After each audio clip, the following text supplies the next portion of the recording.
Do you need more variety in your left-hand accompaniment patterns? Picture this, you're the church pianist on a Sunday morning, you're accompanying the congregation, the hymn has 4 verses, and you perhaps want to change things up on verse 2, 3, or 4. What do? Hi, my name is Raluca, and I teach classically trained pianists how to play confidently by ear. In this video, I will share with you 10 left-hand accompaniment patterns that you can use on any church hymn, or any song for that matter. By means of an example, I will apply them to the church hymn, Nothing But the Blood of Jesus. Pattern number 1, single note bass line. It sounds like this.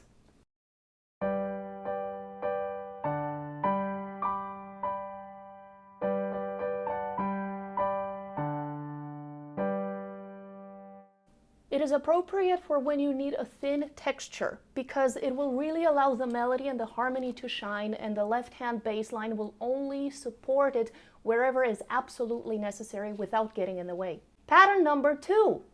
You double that bass line in octaves.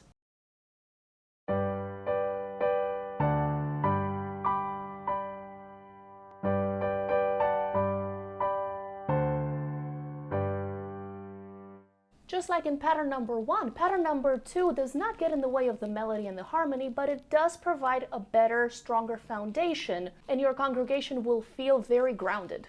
Pattern number 3, block chords.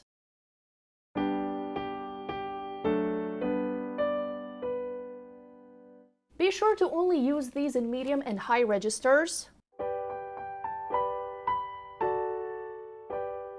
because if you use them too low, it will sound very muddy.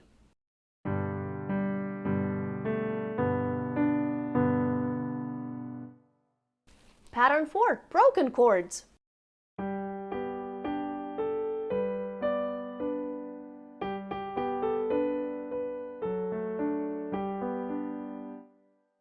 Pattern 5, the 1-5-1, for lack of a better term. Tonic, dominant, tonic again. This is very common in ballads or pop music in general.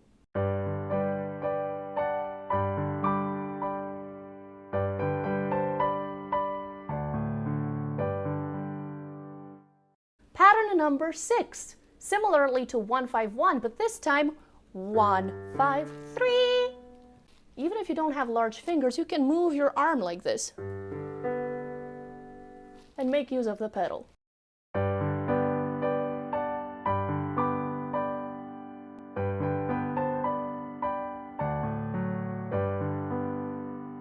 Pattern number 7. You go back to pattern 5 and you keep rolling with it.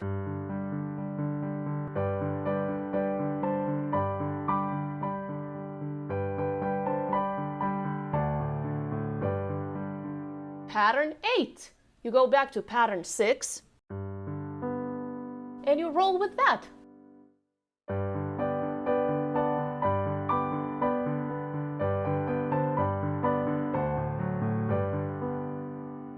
Pattern 9. This is going to provide a very rich sound. Octave, chord, chord.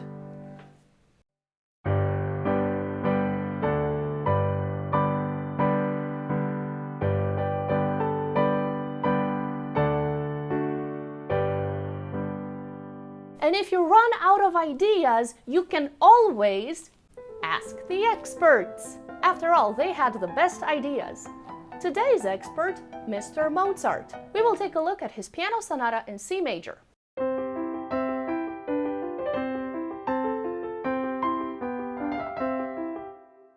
Notice that left-hand pattern.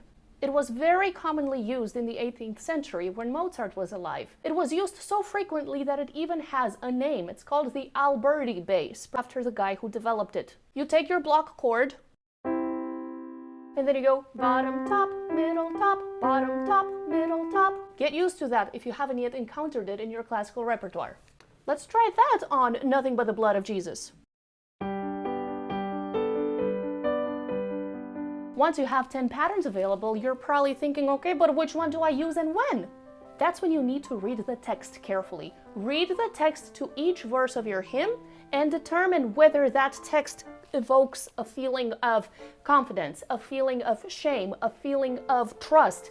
Whatever the underlying emotion is in the text, That's what you need to depict in your own piano playing.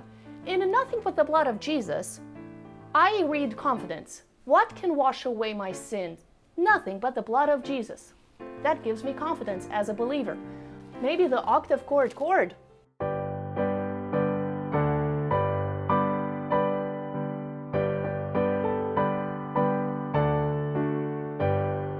And then on that phrase where it says, "Oh, precious is the flow," let's use a flowing musical pattern in the left hand.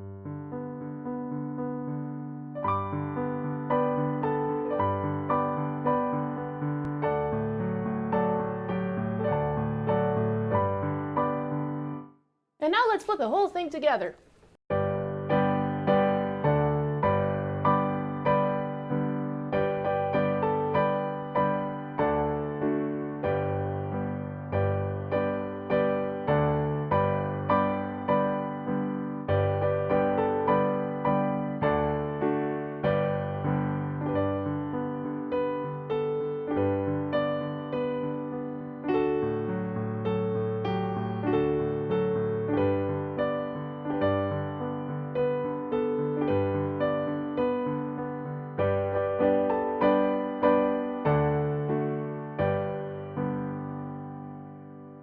If you want to learn more about how to improve your piano playing in church, check out my online course below, Piano Brains, where I teach you how to take full advantage of your classical training and apply it in your church music.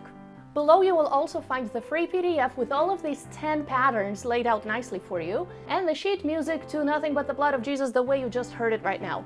Like, subscribe, and I'll see you in the next video.